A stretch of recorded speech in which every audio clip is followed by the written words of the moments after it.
today we're going to do roaches. We're going to talk about breeding and keeping and feeding and the purpose of tropical roaches. And we have thousands at New England Reptile. All right, now do that shot where you bob for them. I what? You put your face right in, you bob them out, you come out like a... No! Put them in your mouth so we get views. All of them.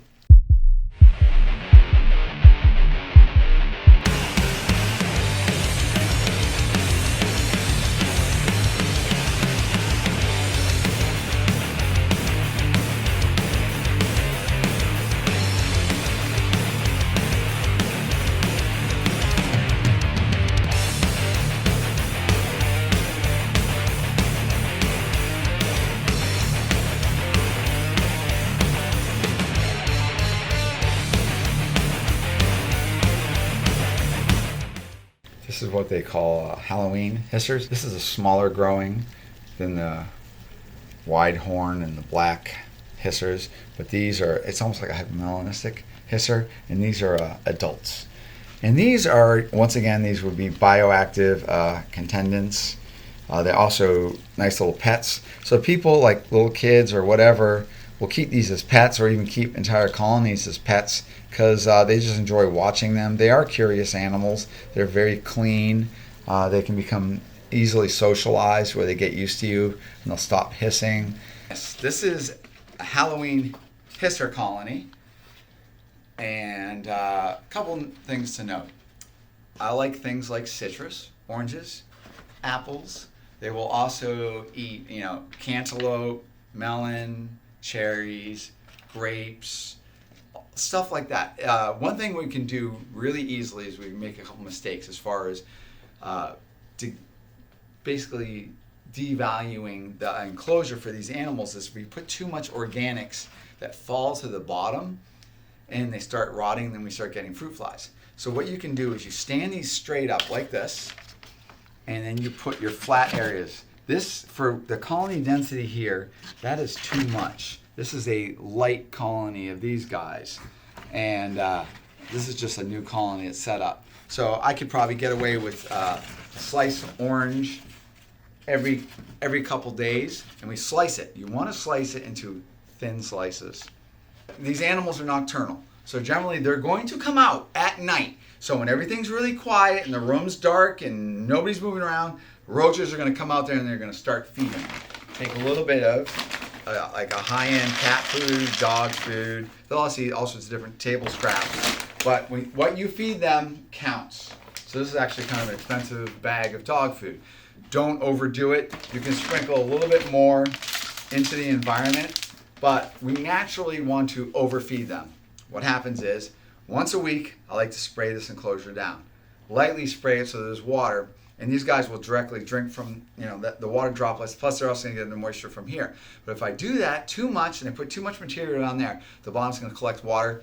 It's going to foul the food. The food's going to get moldy. It's going to get rancid. It's going to rot. You're now going to start having fruit flies, and during the summer you probably have house flies because this is still a meat-based diet. So here are what is probably the best known besides hissing roaches. These are dubia roaches, and these are widely used as feeder roaches. Once again, they do not climb. So this is an animal you don't require to have to use any Vaseline if you keep it in a glass aquaria or a plastic container. They're fairly reproductive. They're not nearly the best. They don't get too large. They don't have a lot of armoring. The hissing roaches have a fair bit of armoring. Lateralis have a lot of leg spikes, the Turkish red runners. I like the softer roaches. These guys are good. A lot of times people use the nymphs of these. So that's a female. Yeah. And there's a male. So he's winged. His body mass is going to be a little bit smaller than that because she needs to have some space for her babies. And that's a nymph right there. So if that were to be a male, that would eventually, as it gets larger, going to get some wings like that. But a lot of these are nice females. And a lot, we sell these, a lot of dubias. You can find these in most pet stores. This is the one. This is the doozy. That's a lobster roach. This is the ideal feeder roach. So if you keep spiders, if you keep bearded dragons, if you keep leopard geckos, if you keep crested geckos, if you keep leachianus, and you keep basically anything that likes something that just frantically runs around. It's lobster roaches. Highly prolific. Very soft-bodied. No spines at all. They gut load excellent. So definitely a feeder, not a pet. I love lobster roaches because baby monitors just love these. And they're nutritionally, far better. All these roaches are far better than feeding, let's say crickets in mealworms. They're very easy to gut load nutritionally. They're very hard to photograph right now. Yep. They're very, jeez. Can everybody see the lobster roaches? They're running everywhere. Okay, so what lobster roaches do? Yeah. They are climbers. These are very accomplished climbers, and they flutter. So if you get them right to the edge, they will often do that little bit of fluttering, just like we just saw there. Excellent item to breed, to feed anything from frogs. So if I'm feeding a frog, I don't want to feed it anything that has a lot of spines, because the spines can perforate, the GI tract. So a lobster roach is very, very soft, completely. There's no armor. It is by far the most prolific of the roach species that we keep at New England Reptile. There's certainly other different roach species, but I have to figure my target ones. And the lobster roaches is one of my key roaches as far as for the amount of effort and the food that I put into it, I get the most yield out of that. So this is a colony of lobster roaches. So these are highly prolific, incredibly good climbers and flutterers. So I can either use a nice thick band of Vaseline, but in this case, what I did is I took alcohol, isopropyl alcohol, and then I took talcum powder or baby powder, and I mixed it together. I made like a paste, but kind of like a liquid paste. And what I do is I put a band around this, and I paint it. So you see that? They don't like to cross this. They don't like the smell of it, nothing, and it basically creates this, as long as I'm not rubbing it too much. But the nice thing about it, I'm not getting Vaseline all over my hands. It smells lovely. This is where it's at. This is like if you have frogs, you have geckos, you have tarantulas, you have all sorts of lizards, smaller lizards, because we're looking at adult animals and all the nymphs. This is a superior roach.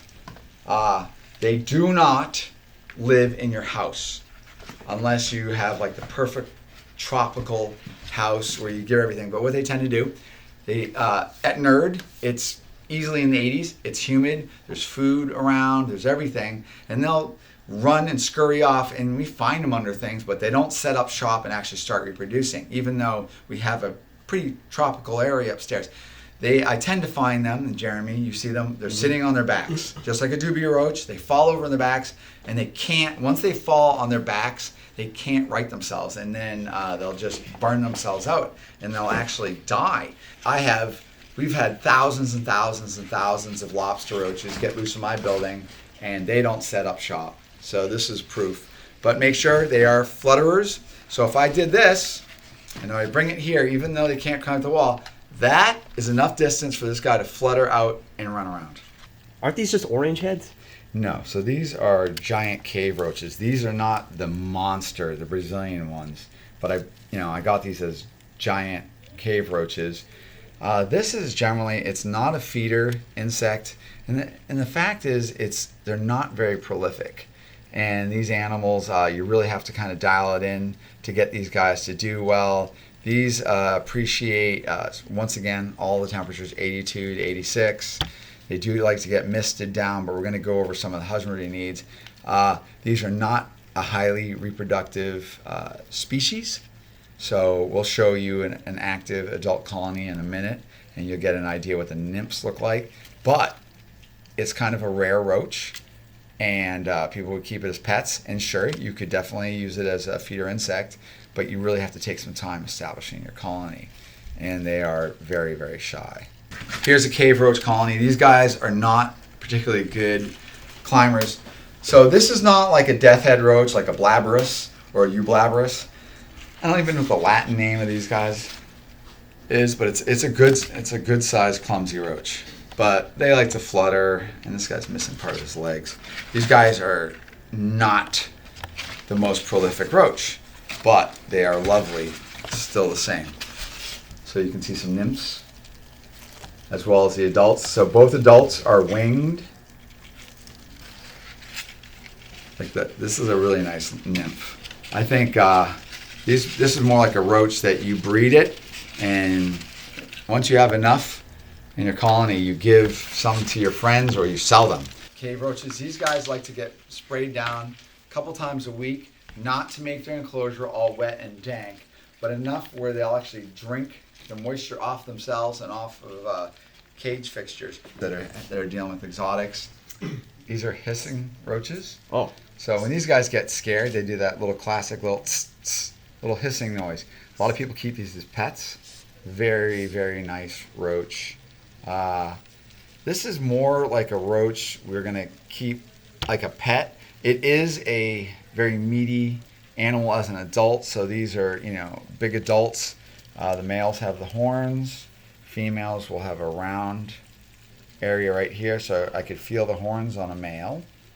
And then the female, there's a male right there. If you have a good colony going and you have patience, your colony will go long enough to actually get you enough nymphs to feed your animals.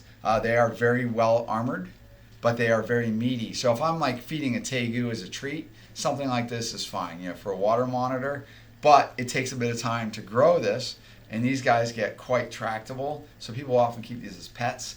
This can also absolutely be a bioactive animal. So right here I'm using an HDX 27-gallon bin. It's a plastic bin. They're quite stackable. I leave them without their top, but if you did do it with the top, what I recommend, you put the yellow top on there and you cut the center out. And if you want, you can then glue some screen to that. And you want to make sure they're ventilated. Very, very critical. If you put the lid on here, even if you drill a lot of holes in there, what's going to do, as these things respirate and metabolize the food, and you have the organic materials, oranges and different fruit and vegetables decaying, it's going to add a lot of moisture. That moisture is going to get you into a bad spot where you're going to get fungus, mold, and worse yet, you're going to get a little mite.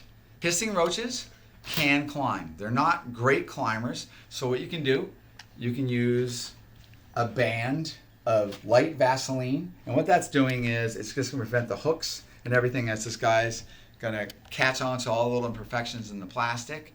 So a band about 2 or 3 inches of thin petroleum jelly all around that will keep you from having to worry about any of your hissing roaches getting out. Hissing roaches are fairly tolerant of lobster roaches. Lateralis, the red runners, those guys are going to also do the same kind of thing. They're going to invade. Okay, so the thing you wanted to note, you want enough space that these animals are not too crowded. They want to be warm and dry. And so I like to take this egg crate, and this is also inserts that we get for electronic components. And we have a friend that brings these to us, and these are very sturdy. They're even more sturdy than egg crates. So, but they work great here. As your colonies start filling up, it doesn't pay to crowd them too much. So this colony right now is pretty well populated. So this is a colony that I would think about. I'd probably break this into 2. So I just basically remove some of the things and put them into another bin. One thing to note, you do need to clean your roaches. So you want to look in there, Donnie, the floor. That's nice and clean. This is what you were doing in the pet store today? Here I have orange-headed roaches, one of the bioactive roach species. You can keep it in your terrarium, and they are subterranean. And yeah, this is a subterranean roach. They are subterranean, and they can live in a terrarium or a bioactive terrarium. Okay, something different about these guys. They don't like to climb. So we're looking at the Guyana or South American orangehead. They like, when I set up a bin, I set up a bin with like peat moss. They really enjoy. So if you bring your camera over here, can you see that? I can see the peat moss.